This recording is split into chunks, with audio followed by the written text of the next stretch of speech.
Hello soul family, कैसे हो आप सभी लोग। वेलकम है आपका मेरे चैनल राशि वर्मा हाई वाइब 111 चैनल में।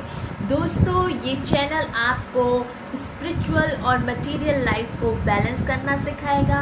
इससे रिलेटेड आपके पास इंटरेस्टिंग वीडियोस आएंगे। उसके लिए आप मेरे चैनल को सब्सक्राइब करिए और वीडियो आने पर लाइक करें, पसंद आने पर।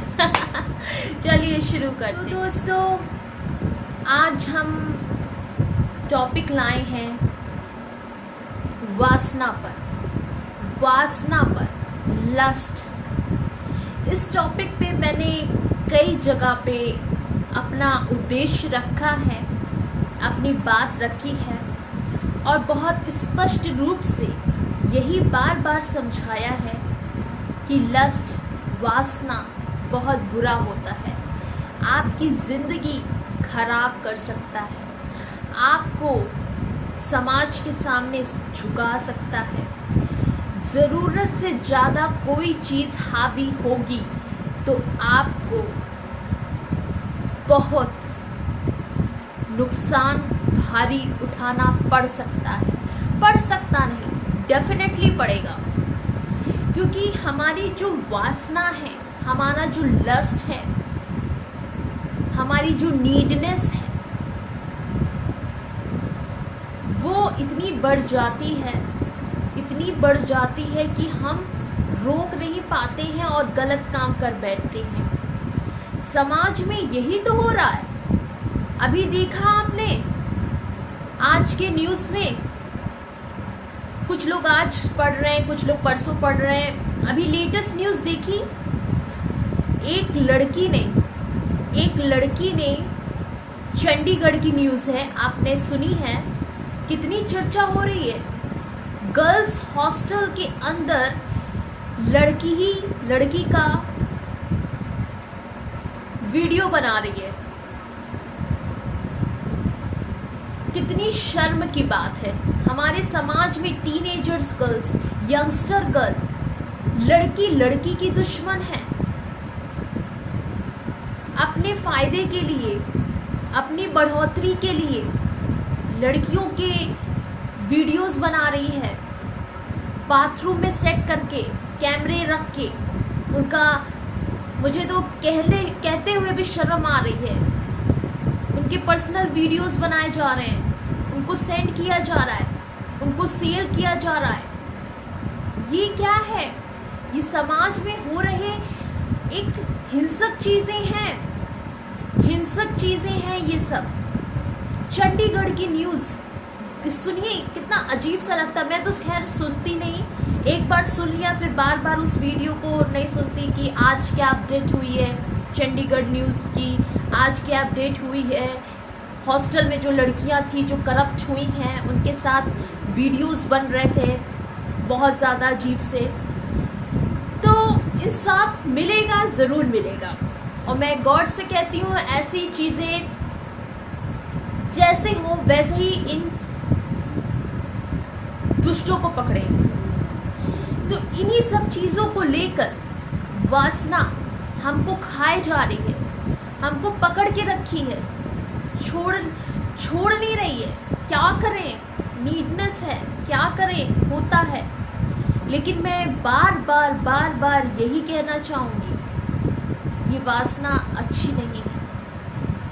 हर चीज़ का एक बैलेंस होना चाहिए। लेकिन मेरे एक के समझाने से, कईयों के समझाने से क्या होता है, आपको खुद संभलना होगा।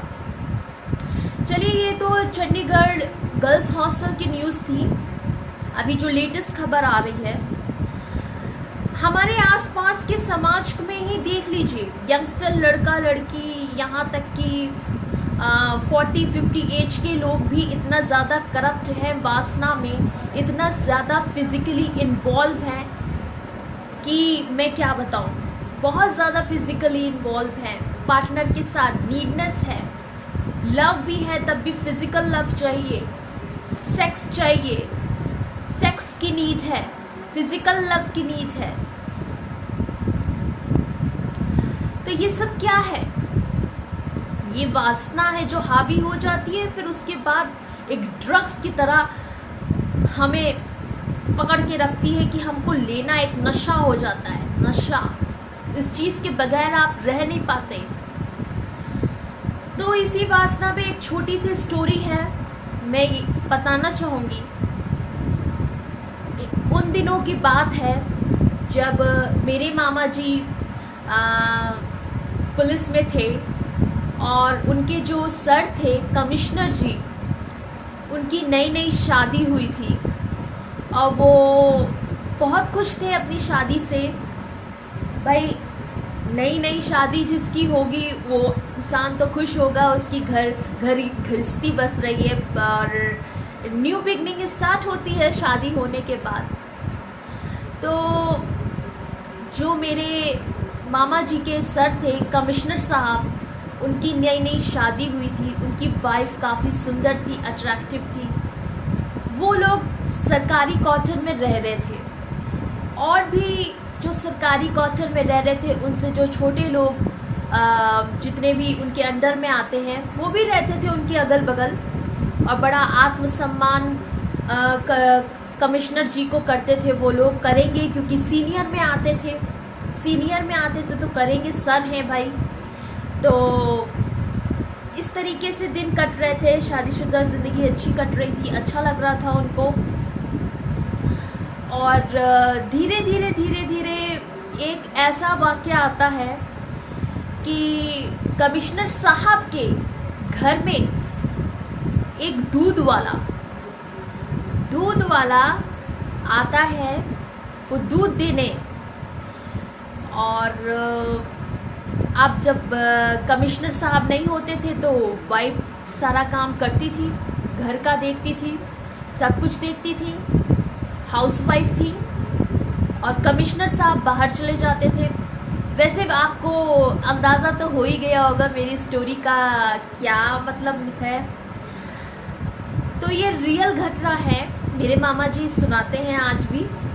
तो हम लोग काफ़ी हो जाते हैं कि हाँ मामा जी ने एक स्टोरी सुनाई थी, तो मैंने सोचा आप लोगों से शेयर करूं। तो मेरी बात ये है कि दूध वाला उनके यहाँ आता था दूध देने। तो कमिश्नर साहब की जो वाइफ थी वो दूध लेने जाती थी डेली, टिंग टोंग करता था, मैडम दरवाज़ा खोलती थी और दूध लेती थी, अंदर चली जाती थी।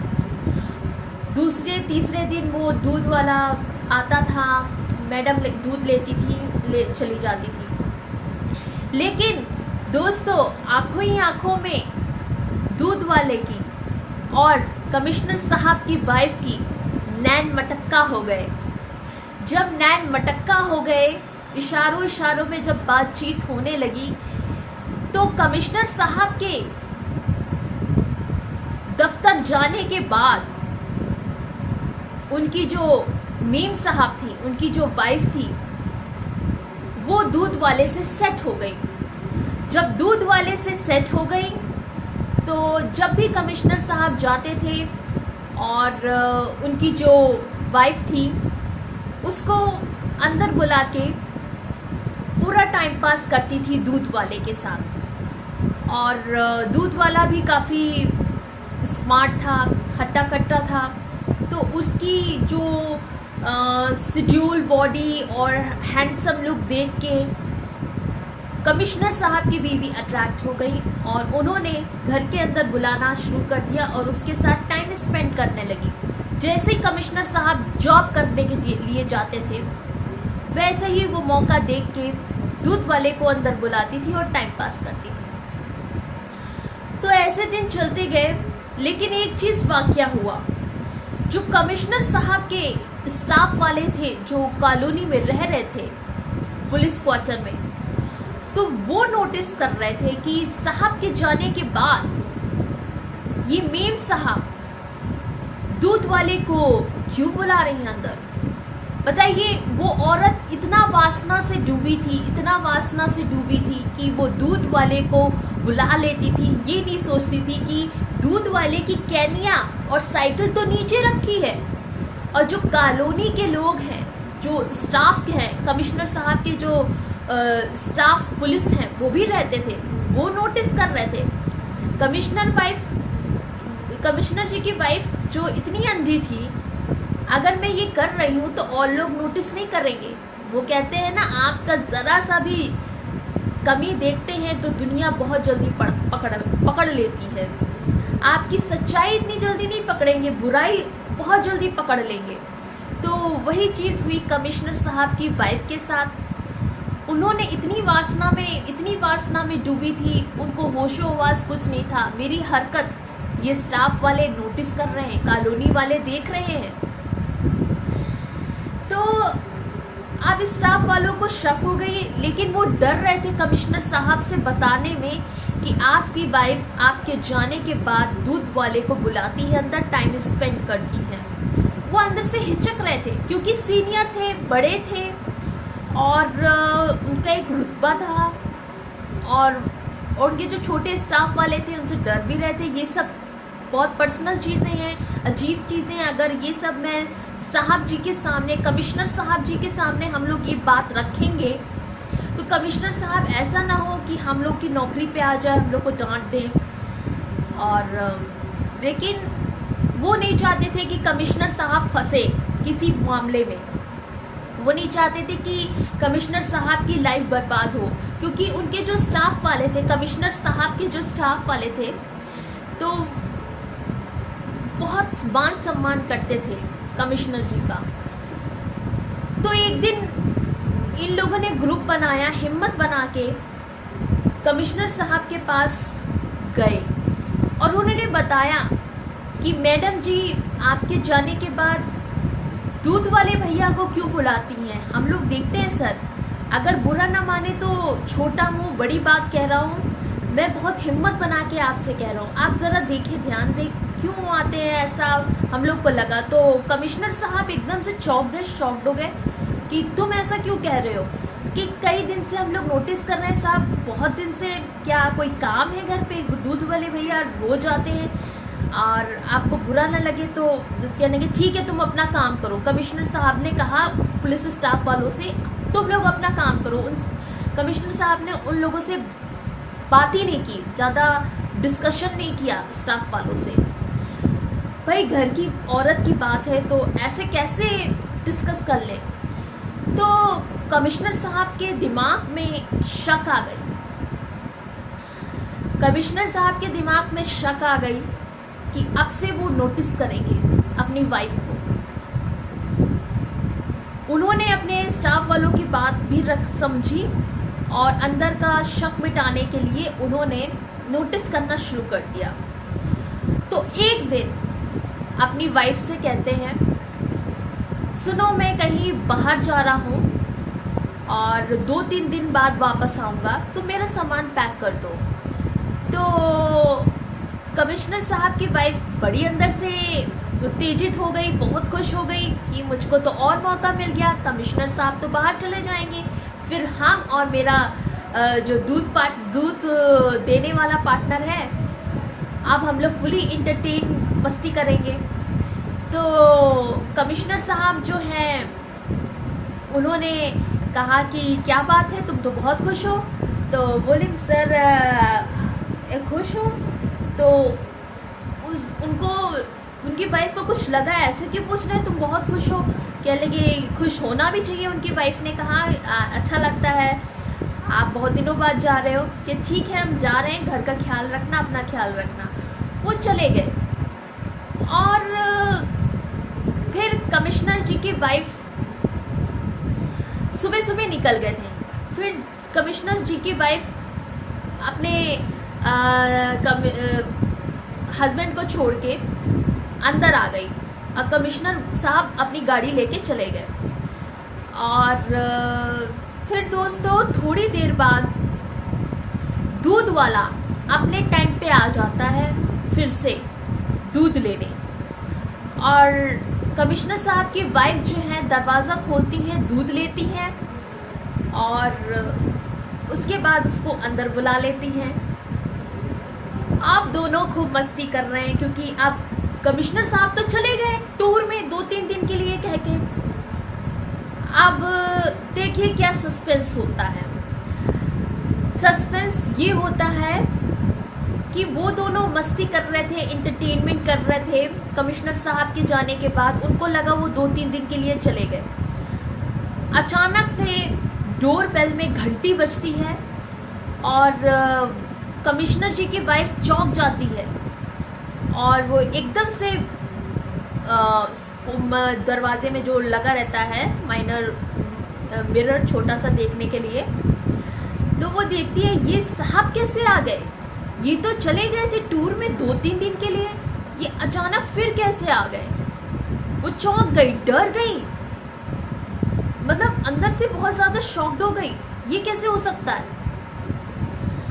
अब कमिश्नर साहब आ गए तो मेम साहब को तो दरवाज़ा खोलना ही था, तो दरवाज़ा उन्होंने खोला, उनकी वाइफ ने तो देखा और कमिश्नर जी की वाइफ ने पूछा आप इतनी जल्दी आप कैसे आ गए, आप तो 2-3 दिन के लिए कह रहे थे मैं जा रहा हूँ, आप सडनली फिर वापस आ गए।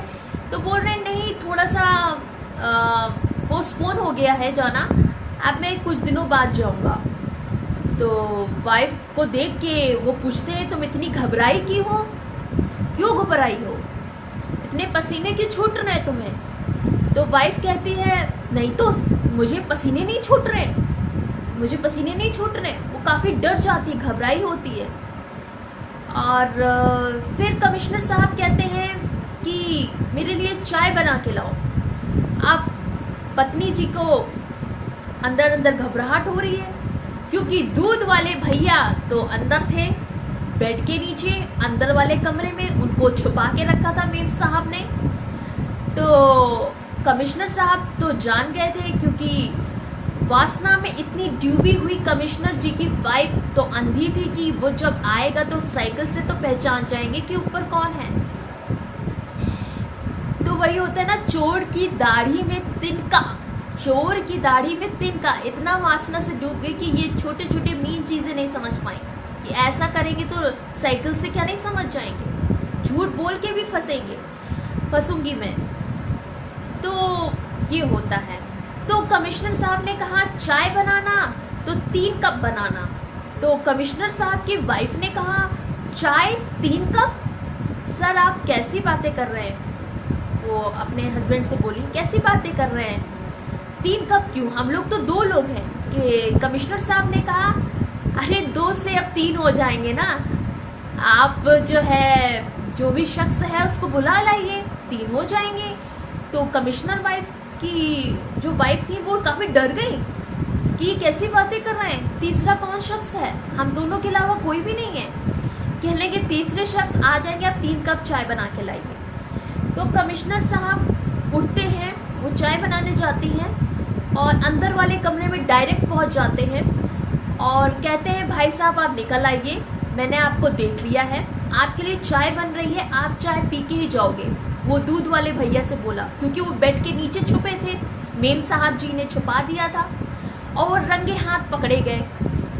अब वो इतना ज़्यादा शेमलेस, इतना ज़्यादा शर्मसार, इतना ज़्यादा आँखों में शर्म से वो निकला बाहर, आंखें नहीं मिला पा रहा था।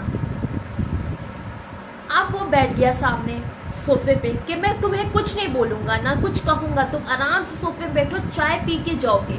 और मेम साहब चाय लेके भी आ गई थी और वो भी डरी, कहने लगे देखो मैं दोनों में से किसी को नहीं कहूँगा। कमिश्नर साहब ने कहा ये तो अच्छा हुआ मुझे बहुत जल्दी पता चल गया, और तुम मेरी बीवी को खुश रख सकते हो मुझसे ज़्यादा, तो इससे अच्छी बात क्या है।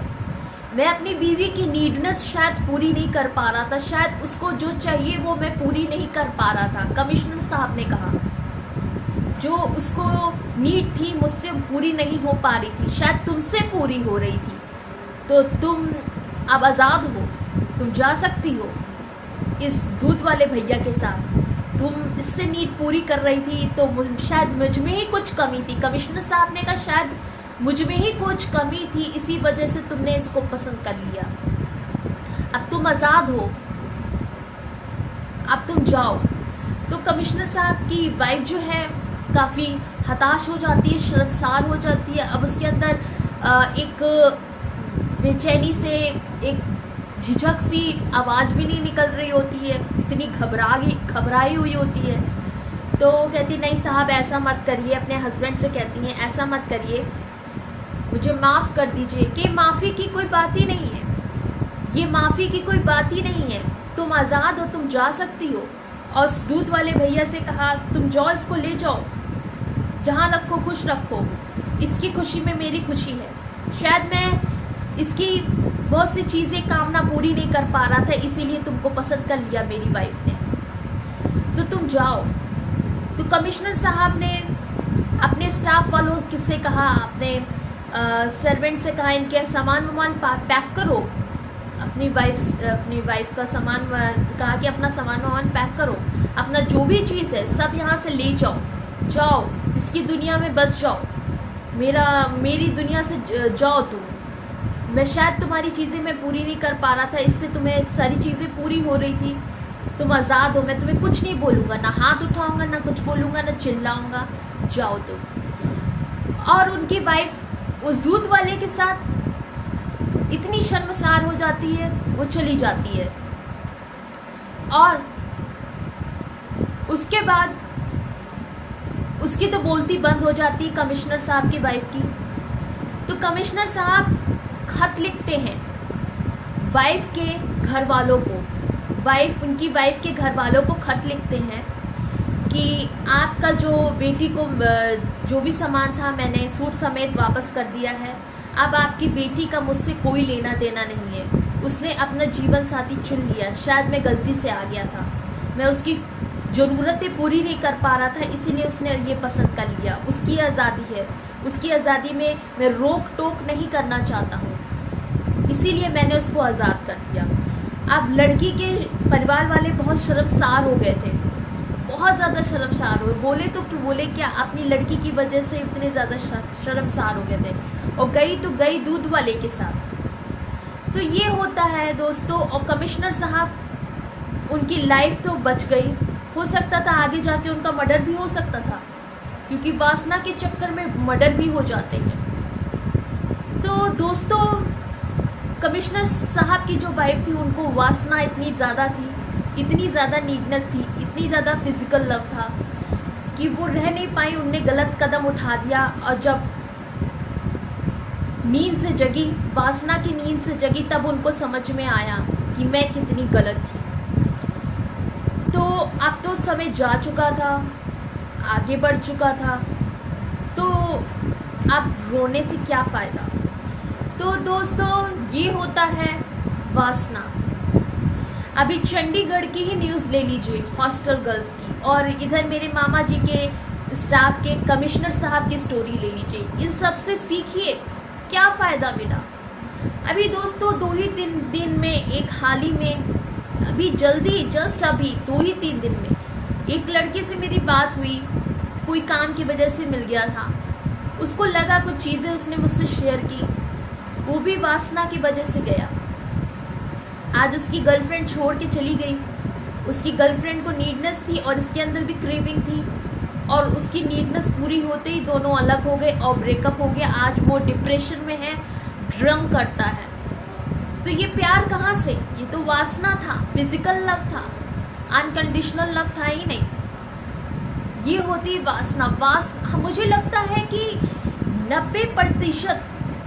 90% भी चलो 100% तो चीज़ें ऐसी हैं दुनिया में जो वासना के कारण बेकार हो रही हैं। वासना के कारण लोग मर रहे हैं, डिप्रेशन में जा रहे हैं, ड्रग्स ले रहे हैं, तरह तरह के अल्कोहल यूज़ कर रहे हैं, वीडियोस बन रहे हैं, शैतानियत आ गई है।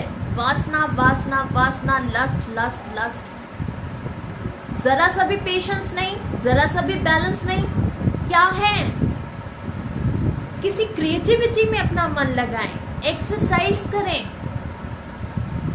कुछ अच्छी चीज़ करें, मेडिटेशन करें, इससे भी ना काम चल रहा हो, कुछ क्रिएटिव करें, कुछ भी क्रिएटिव करें जो आपके की हुनर को बढ़ाता है, जो आपको पसंद है। सबके अंदर कोई ना कोई काबिलियत है, उस काबिलियत को यूज़ करें, ओजस शक्ति का यूज़ करें, सेक्सुअल चीज़ों को कन्वर्ट करके, फ्लिप करके तुरंत क्रिएटिविटी में अपना माइंड डाइवर्ट कर ले। देखिए कैसे आता है ये वासना का असर। कुछ नहीं होता, आप चाहें तो कुछ भी नहीं होगा, वो आपके ऊपर डिपेंड करता है। आप इस दलदल से, इस नरक भरी लाइफ से अपने आप को रोक सकते हो तो रोकिए, खुद को रोकिए, बचाइए। नरक लाइफ मत जिए कि बाद में पछताना पड़े। मुझे लगता है आधे लोग तो वासनाएं चक्कर में मर जाते हैं, फंस जाते हैं, डिप्रेशन में चले जाते हैं। प्यार अंधा, प्यार प्यार प्यार प्यार हो जाता है, आई लव यू प्रपोजल, उसके बाद सेक्स, फिजिकल, उसके बाद धोखा, ब्रेकअप, डिप्रेशन। ये क्या है? बुजुर्ग लोग 40-50 साल के आदमी औरतें भी वासना में हैं, शादीशुदा होते हुए भी। दोस्तों, मैं जितना हो सकेगा मैं उतनी आवाज़ उठाऊंगी कि ये चीज़ें बंद हों। लेकिन क्या किया जाए? मेरे एक से कहने से क्या होगा? आप लोग भी अपने अपने प्लेटफॉर्म से आवाज़ उठाइए। ये चीज़ें बंद होनी चाहिए। बहुत ज़्यादा बढ़ रहा है, बहुत ज़्यादा बढ़ रहा है, बहुत ही ज़्यादा बढ़ रहा है। हर दिन कुछ ना कुछ खबरें आ रही हैं। तो ये सारी चीज़ें हैं दोस्तों, बहुत ख्याल रखिए। किसी क्रिएटिविटी में मन लगाइए, अपने आप को ट्रांसफॉर्म करिए, अपने आप को बैलेंस करिए, अपनी एनर्जी बैलेंस करिए। किसी क्रिएटिविटी में मन लगाइए जिसमें आपका बहुत ज़्यादा इंटरेस्ट है। इस सेक्सुअल शक्ति को हटा के, कन्वर्ट करके आप तुरंत फ्लिप हो जाइए। इतनी तो स्मार्टनेस रखिए दिमाग में। होता है, नेचुरल है, लेकिन फिर भी उसको बैलेंस करिए, बैलेंस करिए, हर चीज़ बैलेंस करिए। आप सब कुछ समझदार हो, मैं कितना भी समझाऊँ, आपको करना है। तो दोस्तों, मेरी आवाज़ जिन तक पहुंच रही है, अपनी एनर्जी को बैलेंस करिए, अपने आप से प्यार करिए। ये वासना, नीडनेस, फिजिकल लव, ज़रूरत से ज़्यादा हावी ना होने दीजिए। हर चीज़ समय पे हो ज़्यादा अच्छा है, नेचुरल वे में हो वो ज़्यादा अच्छा है। इतना ज़्यादा हाई ना हो जाइए इन सब चीज़ों की वजह से कि आपको पछताना पड़ जाए, फिर आप अपने आप से नज़र नहीं मिला पाओगे। तो दोस्तों, अपना बहुत ख्याल रखिए, ये कीमती समय जाने ना पाए। अपने आप से बहुत प्यार करिए, अपना ख्याल रखिए और इन सब चीज़ों से बचिए। भले आप अकेले हो जाएं, बोर हो जाएं, तो कुछ ना कुछ एक चीज़ निकालिए जिसमें आपका अच्छा टाइम स्पेंड हो। ये ना सोचिए एक पार्टनर ढूंढे, अपनी नीडनेस पूरी करें। क्या मैं बताऊं, बहुत अजीब सी लगती हैं चीज़ें। क्या हो रहा है ये सब? इतनी मैंने स्टोरी बता दी, इतना सब कुछ बता दिया। बैलेंस रखिए, अपने आप को बैलेंस रखिए, ट्रांसफॉर्म करिए, वासना चीज़ों से बचिए, नीडनेस, फिजिकल लव, पेशेंस रखिए, सब्र रखिए। भगवान देख रहा है, वो सब आपकी चीज़ें पूरी करेगा। क्यों भानते हो यार आग में? मत किया करो। Take care of yourself and love your self.